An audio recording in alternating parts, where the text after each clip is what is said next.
नमस्कार साथियों, कैसे हैं आप सब लोग। हम लोग कर रहे हैं अपना टॉपिक। देखिए, वाक्यांश के लिए एक शब्द जो कि हमारे सिलेबस टीजीटी हिंदी में भी है और हमारे सिलेबस पीजीटी हिंदी में भी है। देखिए, वाक्यांश के लिए एक शब्द, तो ये टॉपिक जब हम तैयार करेंगे तो हमारा दोनों टीजीटी और पीजीटी दोनों का तैयार होगा। चलिए इसको करते हैं, ठीक है।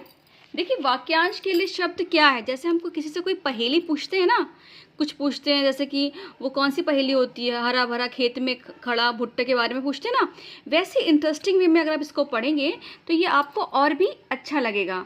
जैसे मैंने आपको बताया ही है कि वाक्यांश के लिए शब्द को अनेक शब्दों के लिए एक शब्द भी कहते हैं, और कोई भी भाषा तब समृद्ध मानी जाती है जब वो अनेक शब्दों, अनेक भावों को जितने कम शब्दों में बता पाए, वो भाषा उतनी समृद्ध मानी जाती है। चलिए देखते हैं। देखिए, अपनी विवाहिता पत्नी से उत्पन्न पुत्र को क्या कहते हैं, तो क्या कहेंगे उसको, औरस। ठीक है, औरस याद रहेगा आपको। अपनी विवाहिता पत्नी से उत्पन्न पुत्र औरस। मैं अपनी बात को 2 बार रिपीट इसीलिए करती हूँ कि आपको जो भी मैं पढ़ाऊँ वो इसी क्लास में ही याद हो जाए, ठीक है।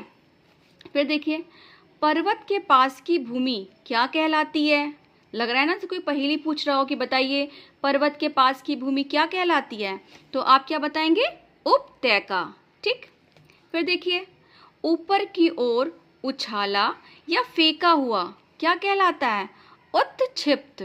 देखिए, मैं जो भी यहाँ पे वाक्यांश के लिए शब्द लाई हूँ बिल्कुल कॉमन से नहीं है, जो टफ लगते हैं, जिनकी मीनिंग हमें याद नहीं होती है, मैंने वही वाले यहाँ पर कंप्लीट किए हैं, ठीक है।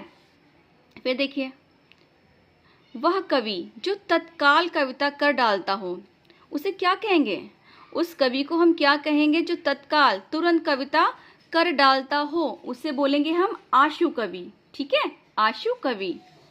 फिर देखिए, वह बात जो जनसाधारण में चलती आ रही है। वह बात जो जनसाधारण में चलती आ रही है, तो क्या बोलते हैं उसको, किंवदंती। देखिए, इस तरह के 2 शब्द आपने सुने होंगे, जनश्रुति भी सुना होगा ना, जनश्रुति, किंवदंती। क्या होता है, लगता है दोनों एक जैसी लगते हैं, लेकिन जब भी ये क्वेश्चन कभी आता है, पूछता है, और ऑप्शन में जनश्रुति और किंवदंती दोनों दिया हो, तो आपको इस पे टिक करना है, ठीक है। प्राथमिकता इस वाले शब्द को देनी है। दोनों का मीनिंग तो वही आता है कि लोगों के बीच जो बात चली आ रही है, परंपरा से जो बात चली आ रही है, लेकिन जब भी ये टॉपिक आता है, सॉरी क्वेश्चन आता है, तो आप इसका जो अर्थ क्या टिक करेंगे, किंवदंती। ठीक है। देखिए, ये वाला शायद हम लोग का छूट गया ऊपर। देखिए, जिसका हाथ बहुत तेज चलता हो, जिसका हाथ बहुत तेज चलता हो, उस क्या कहेंगे उसको, क्षिप्र हस्त। ठीक है, क्षिप्र हस्त। चलिए नेक्स्ट देखते हैं।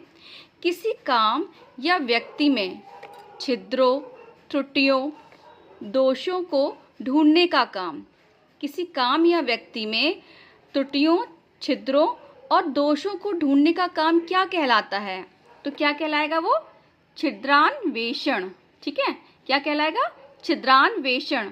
अब यही देखिए, ये देखिए यहाँ पे शब्द चेंज हो गए। दूसरों के दोषों या छिद्रों को खोजने वाला, जो खोज रहा है, ठीक है, दोषों को जो ढूंढता है, वो क्या कहलाएगा, वो छिद्रान्वेषी कहलाएगा। थोड़ा सा डिफरेंट हुआ है, ठीक है। तो यहाँ पे देखिए, ये चेंज हो गया ये वर्ड्स, ठीक देख रहे हैं आप। यही छोटी छोटी सी जो मिस्टेक होती है, ये हमें बहुत ध्यान रखनी है, ठीक है। आइए नेक्स्ट देखते हैं। किसी को जीतने की चाह, देखिए सिर्फ चाह पूछा है, किसी को जीतने की चाह क्या कहलाएगी, जिगीषा, जिगीषा। ठीक है। अब देखिए नेक्स्ट देखते हैं। किसी पर विजय पाने की इच्छा रखने वाला, ठीक है, यहाँ पे देखिए रखने वाला पूछ रहा है, तो वो क्या कहलाएगा, वो कहलाएगा जिगीषु। ठीक है, जिगीषु, जिगीषु। नेक्स्ट देखिए, नाटक का एक हास्य रस प्रधान भेद क्या कहलाता है, प्रहसन। क्या कहलाएगा, आपने भारतेंदु जी के नाटक पढ़े होंगे ना, आप मुझे बताएंगे कि भारतेंदु के नाटकों में प्रहसन कौन सा नाटक है। ठीक है, फिर से देखिए, नाटक का एक हास्य रस प्रधान भेद क्या कहलाता है, प्रहसन। ठीक, देखिए हम एक बार फिर से रिपीट कर लेते हैं जिससे आपको ये इसी क्लास में याद हो जाए। अपनी विवाहिता पत्नी से उत्पन्न पुत्र क्या कहलाएगा, औरस।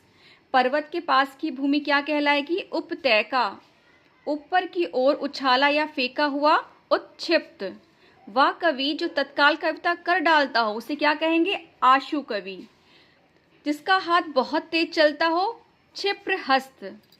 वह बात जो जनसाधारण में चलती आ रही है, की वदंती। ठीक, किसी काम या व्यक्ति में छिद्रों, त्रुटियों और दोषों को ढूंढने का काम क्या कहलाता है? छिद्रान्वेषण। और ये काम जो करता है, देखिए, दूसरों के दोषों को खोजने वाला जो होता है व्यक्ति, वो क्या कहलाएगा? छिद्रान्वेषी। ओके, फिर देखिए, किसी को जीतने की चाह। यहाँ पे सिर्फ चाह है, चाहने वाला नहीं है, चाह, जिज्ञासा। अब यहाँ पर देखिए, किसी पर विजय पाने की इच्छा रखने वाला, उस व्यक्ति को क्या कहेंगे? जो ये इच्छा रखता है उसको कहेंगे जिगीषु। लास्ट देख लीजिए, नाटक का एक हास्य रस प्रधान भेद क्या कहलाता है? नाटक के बहुत भेद होते हैं ना, जैसे भाड़ हो गया, प्रहसन हो गया, ठीक है। तो जो हास्य रस प्रधान भेद होगा उसको हम क्या बोलेंगे? प्रहसन। ऐसे इंपॉर्टेंट और वाक्यांश के शब्द लेकर मैं आऊँगी अगली क्लास में। Please subscribe my channel.